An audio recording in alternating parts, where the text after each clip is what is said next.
Hi, this is Josh Barker with RE/MAX Town & Country Real Estate, and thank you for checking out our market update for the month of January 2016. So real quick, I want to go back to 2015. I'm going to put a slide in here right away for you to take a look at. And in this slide, what you're going to see is this. There's a report that Multiple Listing Service puts out that gives us the amount of sales that take place each month in each price range. And so I'm going to circle in red here for you now the year-to-date 2015 homes that have sold and closed escrow. You can see it's 2,776. Now, if you go back 12 months ago to 2014, I'll circle this in blue for you. This is 2,489 houses that closed escrow in 2014. So our closed sales volume is up 11% over 2014. This is good news, obviously, for our local market. It's also great news, looking forward into 2016. So the next thing I wanted to touch base on real quick, just looking at last year and then sharing what's going to happen going into this year, is I'm going to put a slide in here now that talks about the months of inventory for sale. Okay, I'll bring the slide in now. You'll see 2015 on the slide, and you got the Q1 there, which is in the orange. You got Q2 that's in the blue. You got Q3 in the orange again, and you can see how that's lining out. So right now, we ended the year in 2015 with just over a 4-month supply of homes for sale. Now, what that means is that when you have home inventory, supply of homes for sale less than 3 months, it normally shifts towards a seller's market. When you're at 4 to 5 months supply of homes for sale, that normally is a more balanced market, which clearly we're in now.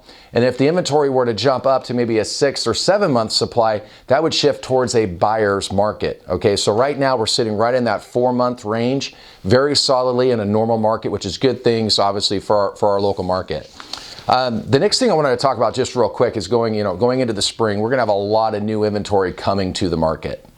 And one of the things that we get asked about all the time is pricing, obviously. How much should I price my home for? Should we price it higher than what the comps are saying and all those things? So I'm going to bring in a slide here real quick that I think does a great job of articulating what the risk is and what the exposure looks like when you price a property. So as you look at this slide, you'll see it's a triangle. And in the middle of the triangle, it shows that at market value, that's what's in the orange, at market value, when a home's priced at market value, 60% of the buyers that are in that price range will typically look at the home when it's priced correctly. You can see that if you raise the price 10% higher than market value, that drops the amount of buyers that normally see it down to 30% of all the buyers will look at your home. And if you were to overprice the home by 15%, normally that means that only 10% of the buyers will be looking at the home.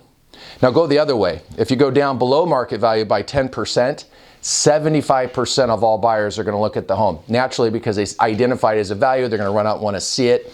And then if you were to go 15%, which most people wouldn't, but if you were to go 15% below market value, 90% of all the customers that are out there in the marketplace would likely look at the home. So you can see that, at least being at market value is extremely important if you want to get at least half of all the buyers in that price range to look at the property. So it was just something I thought was pretty cool to look at. Wanted to have you be able to get your eyes on it as well. So looking forward going into January 2016, we expect the sales volume to stay very consistent to what it was back in 2015.